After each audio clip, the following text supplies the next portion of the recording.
Good afternoon, I'm Rob Boskamp, and you're listening to South Texas Midday. Thank you for joining me on this Friday, August 15th.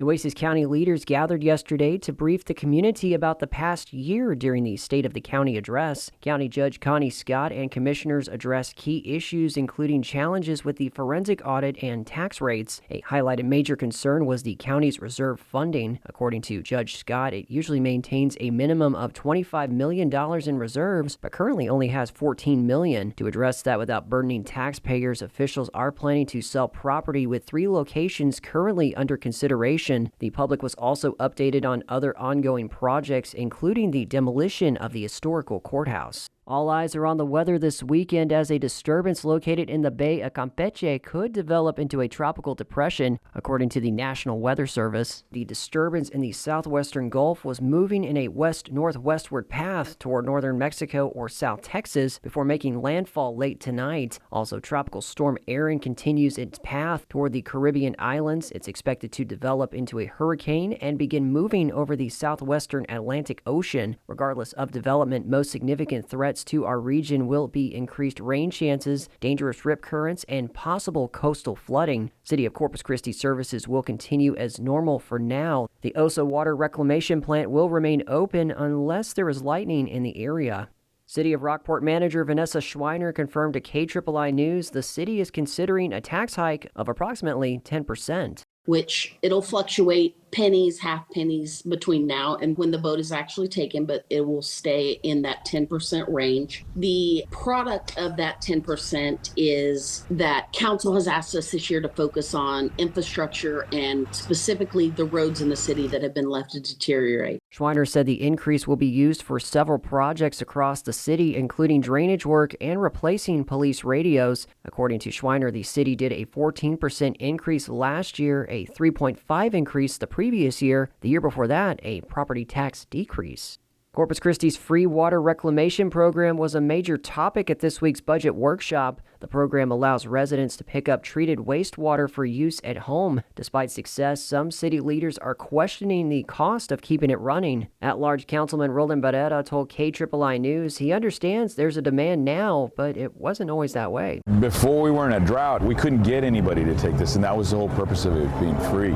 So I think if we were to charge now, it'd be no difference than, dare I say, price gouging, because there's a demand now, and so now it's true there's a cost associated with it, but when we were trying to conserve, we wanted people to take it off our hands because we were going to dispose of it anyway. Leaders with Corpus Christi Water said they need 7 additional employees at the reclaimed water station to operate at full capacity. Congressman Vicente Gonzalez recently met with members of the American Federation of State, County, and Municipal Employees to speak out against the big, beautiful bill that was signed into law last month.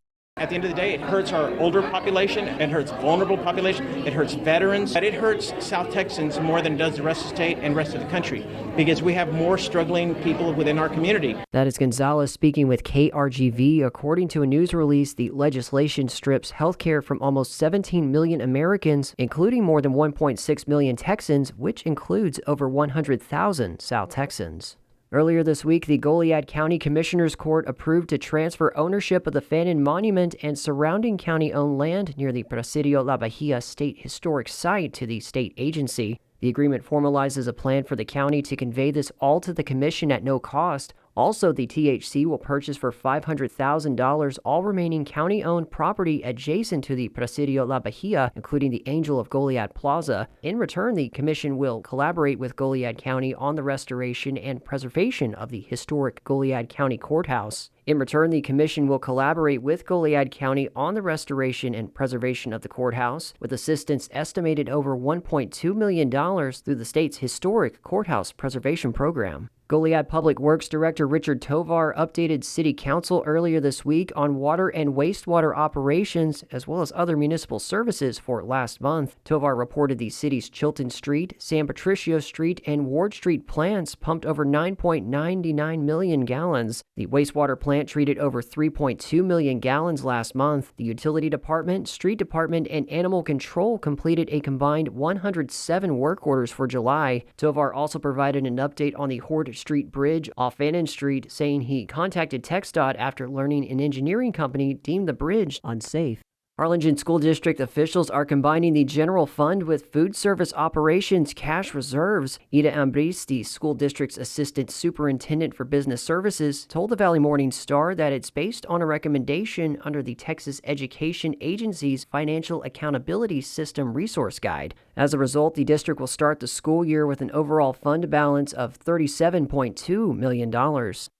Texas is seeing massive growth with AI data centers, and while much of the attention has been on their incredible energy demands, little attention has been paid to their equally incredible water consumption. Texas Public Radio's David Martin Davies reports AI water use could impact the availability of water in drought-stricken Texas. Outside of Abilene, construction is underway on the world's largest AI data center, which is part of the $500 billion endeavor called Stargate. When complete, Project Stargate 1 will sit on 940 acres, larger than Central Park in New York City. Its planned power demand is up to 1.2 gigawatts. That's enough to power 1 million average homes. And there's concern about water use. General AI data centers and crypto mining use a lot of water. You ask ChatGPT 10 to 50 questions, consumes 50 milliliters of water. 50 milliliters of water is about a quarter of a cup. Wai Ding is a professor at Purdue University's School of Electrical and Computer Engineering. She found that since 2022, 2/3 of the new U.S. data centers are located in water-scarce regions like Texas and Arizona. OpenAI and Bitcoin mining companies, they are all investing heavily in Texas. The average mid-sized data center uses 300,000 gallons of water a day, roughly the use of 1,000 homes. According to a policy brief from the Houston Advanced Research Center and University of Houston Energy, data centers in Texas will consume 46 billion gallons of water in 2025. They project that by 2030, that number will rise to 400 billion gallons of water, or 7% of the total water use in Texas. That's a lot of water, and quite frankly, it's a bit alarming. Robert Mace is the executive director of the Meadows Center for Water and the Environment in San Marcos. You got to have the water to have water for cooling. Heat is the enemy of data operations, reducing their efficiency or even making them inoperable. A lot of these data centers are going to find out that it's going to be hard to get that water, and it may simply not be available, which is probably going to force them towards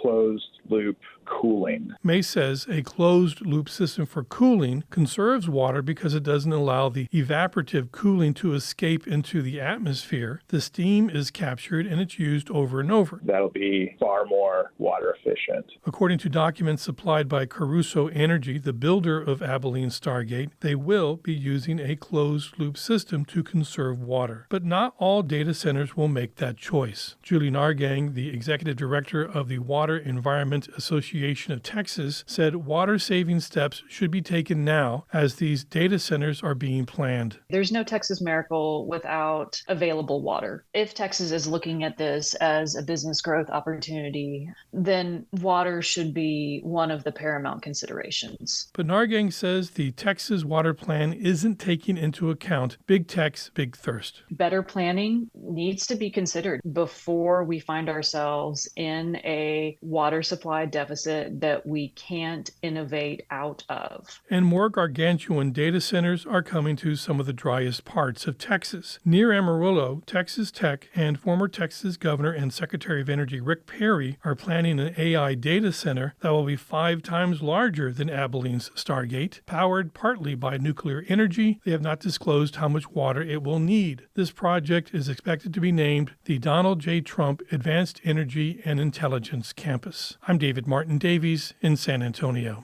The city of Aransas Pass is in the design phase for a new pavilion on the city's shrimpery grounds. Community Engagement Director Kaylin Paxson told the Aransas Pass Progress that construction is expected to kick off by the end of this year. The city aims to partner with the Aransas Pass Municipal Development District. Paxson said a firm cost has not yet been set for the project. The covered pavilion will have lights, basketball goals, and possibly a pickleball section, among other amenities. It will take roughly 6 months to build once a bid has been approved and construction begins, setting a tentative opening for the middle of next year.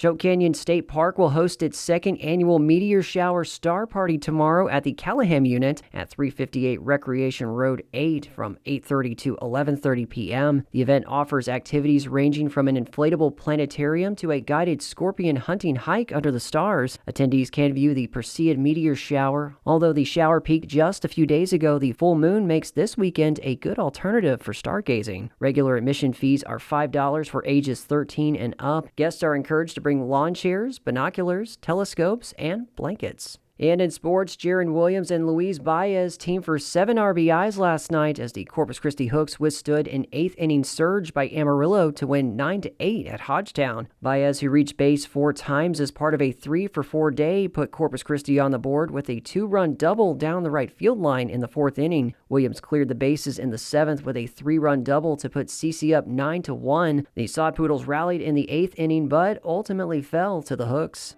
And that is the latest news and information on South Texas Midday. I'm Rob Boskamp. Your community arts calendar and more is on the way.